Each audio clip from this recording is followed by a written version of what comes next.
Salah satu kementerian yang paling banyak disorot adalah Kementerian Agama. Bahkan hampir setiap periode pemerintahan, Kementerian Agama menjadi sorotan kamera. Banyak hal yang baik, tapi lebih banyak yang disoroti adalah kasus-kasus yang berkaitan dengan korupsi. Bahkan pimpinan tertinggi dari kementerian ini menjadi terpidana dan masuk penjara. Begitulah cerita tentang Kementerian Agama, tapi ketika pemerintahan baru terbentuk dan Menteri Agama ditunjuk, sebagian masyarakat menyambut baik dan penuh harapan. Tapi apakah harapan itu bisa diwujudkan? Itulah yang jadi pertanyaan ke depan. Dan sudah hadir di hadapan saya Menteri Agama Republik Indonesia, Profesor Dr. Nasaruddin Umar MA. Terima kasih. Ini mau manggilnya Prof, manggilnya Kiai, karena di situ ada Kiai Haji juga ya gelarnya di sini. Baik, saya panggil Pak Nasaruddin ya. Yeah.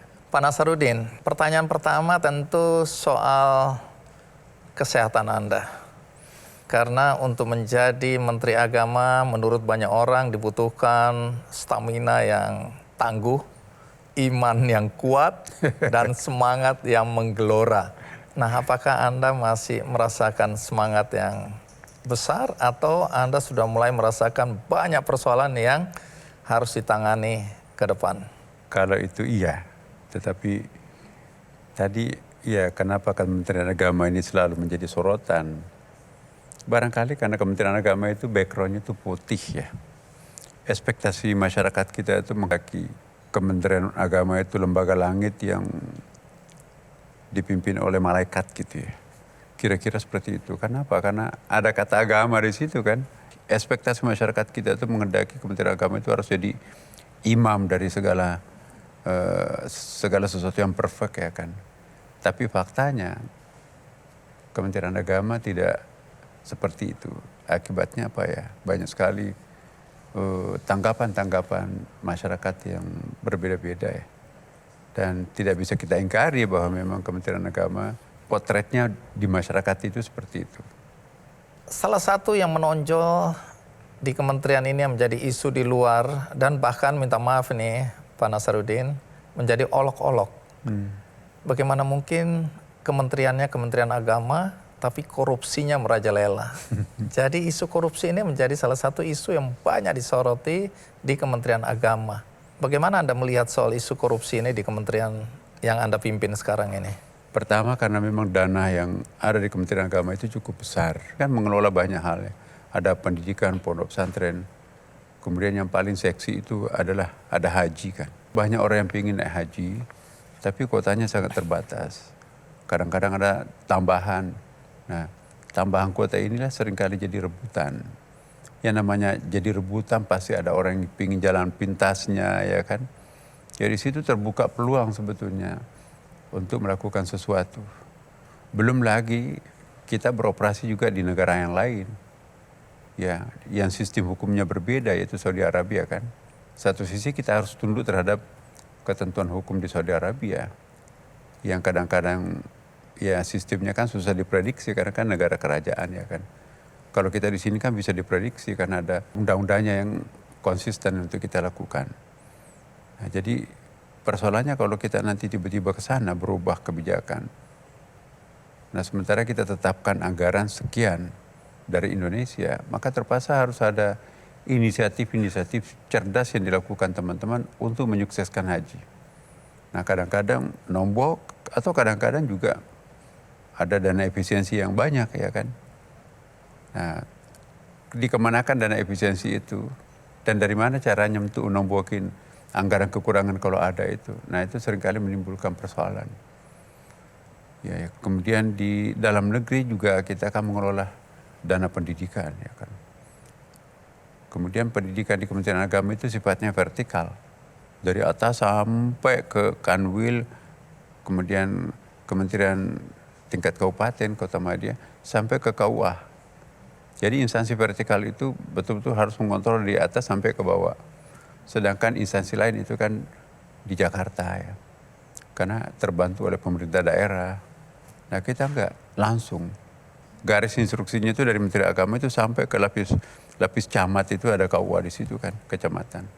Jadi ini salah satu faktor yang menurut Anda juga memungkinkan terjadi kebocoran di mana-mana begitu ya? Iya, karena Pengelolaan dananya besar. aliran tertirnya itu sedemikian jauh ke bawah ya. Nah sementara kontrol pusat terhadap daerah, nah di sini seringkali menjadi masalah. Yang menarik baru minggu-minggu pertama Anda jadi Menteri Agama, tahu-tahu ada upaya gratifikasi ya. Ada orang menyerahkan tas berisi atau 2 kotak kalau nggak salah, tapi KPK menyampaikan bahwa itu merupakan minyak wangi dan kalau nggak salah dupa. Tapi harganya saya nggak tahu, ada yang bilang 80 juta, ada yang bilang 6 juta dan seterusnya. Nah, itu dari mana, dari siapa dan tujuannya apa? Pertama ya, saya waktu diminta untuk memimpin Kementerian Agama, bayangan saya tuh ada banyak hal yang sangat besar yang kami harus lakukan. Karena kita bacakan di koran-koran, ada pansus segala macam kan. Dan itu belum selesai. Logikanya saya yang harus menyelesaikan kan. Nah, jadi bayangan saya itu harus saya pasang mentalnya. Jadi kalau kita akan merubah sesuatu, maka kita harus melakukan semacam shock terapi kan. Jadi begitu saya dilantik, 1-2 hari setelah itu saya akan langsung ke KPK ya kan. Bawa pejabat eselon 1 kami. Pak, kami mohon pendampingan. Kami akan melakukan sesuatu yang lebih tegas di kementerian kami. Jadi hadir lengkap tuh komisionernya KPK itu. Siapa? Jadi Bapak yang pertama datang ke sini. Keesokan harinya juga saya menegaskan lagi kumpul seluruh pejabat eselon 1 yang ada di daerah di Kanwil itu pakai zooming dan itu wajib diikuti semuanya. Saya instruksikan bahwa hari ini adalah hari baru untuk kita semuanya. Saya ingin tegaskan bahwa kita akan lakukan pembersihan, kita akan melakukan penertiban dan juga pendisiplinan.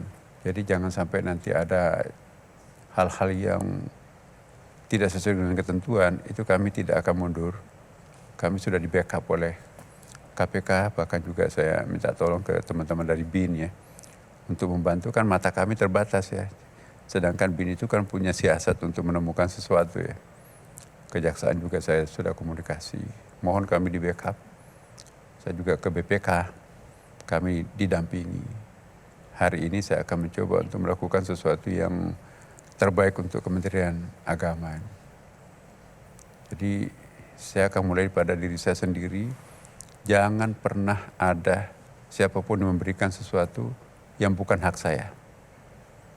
Ya, misalnya saya ke daerah, kami sudah dibekali dengan lumsum itu ya. Jadi saya minta pejabat-pejabat jangan memberikan sesuatu yang bukan hak saya. Emang ada kebiasaan apa di Kementerian Agama ini, Pak? Anda sempat nyinggung amplop-amplop, itu maksudnya apa ya? Iya, termasuk amplop ya. Jadi ada 3 amplop dititipin melalui ajudan. Pak ini ada amplop dari, udah simpan. Nah, jadi ada catatannya di situ. Kalau ada amplop itu kan harus ada tanda tangannya kan, ada uang. Jadi saya kembalikan. Ya ini saya bukan ya seperti yang lalu, mungkin ada tradisinya kayak gitu kan. Tunggu dulu, amplop ini bukannya sesuatu yang wajar-wajar saja. Kan Anda tanda tangan, jadi semua jelas, pertanggungjawaban jelas. Justru saya nggak tanda tangan. Iya, misalnya Anda tanda tangan, itu kan semua jelas, terbuka. Dan itu sudah terjadi sekian lama waktunya. Kenapa Anda merasa bahwa itu tidak pantas? Karena kami kan sudah dibekali, kita sudah dibekali untuk uang lumsum ke daerah, pesawatnya kan ditanggung ya. Pesawat saya itu juga saya tegaskan, kalau di bawah 1 jam saya pakai ekonomi. Tapi kalau di atas 2 jam baru saya pakai bisnis. Ya saya hitungannya kenapa harus bayar mahal kalau bisa murah. Kan? Efisiensi ya. Efisiensi. Baik, kembali lagi Anda di awal kepemimpinan di Kementerian Agama, Anda kumpulkan tadi ya di acara internal, para eselon 1, semua kanwil wajib nonton, dan yang menarik karena itu sekarang sudah diliput di mana-mana, dimuat di mana-mana, dan saya menontonnya. Anda memberikan warning sebenarnya kalau menurut saya, peringatan. Artinya itu kan terbuka, Anda bilang nanti akan ada KPK, akan ada kejaksaan, Anda bilang intelijen, dan Anda bilang akan ada mata di mana-mana. Yeah. Jadi Anda tidak sembunyi-sembunyi menangkap basah bawahan Anda atau pegawai kementerian. Anda secara terbuka sudah memperingatkan gitu ya.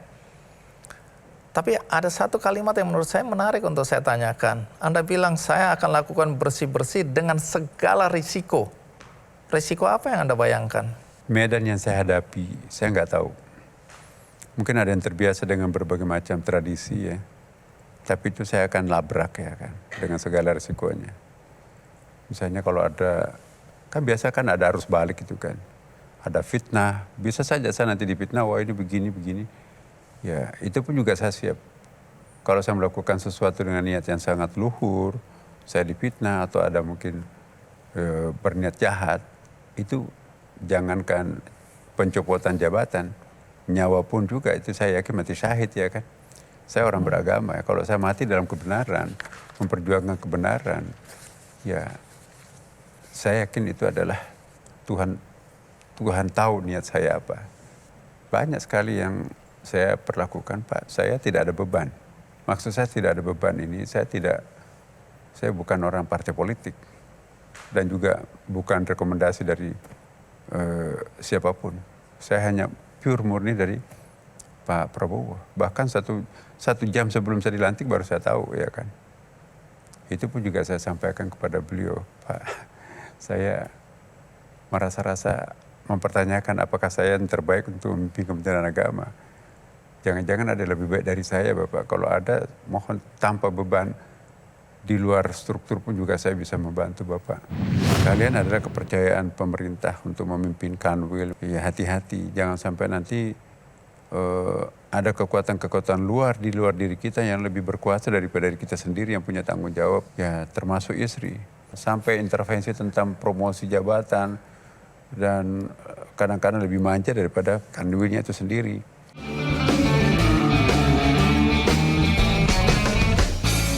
Jelajahi cara baru mendapatkan informasi. Download Metro TV Extend sekarang.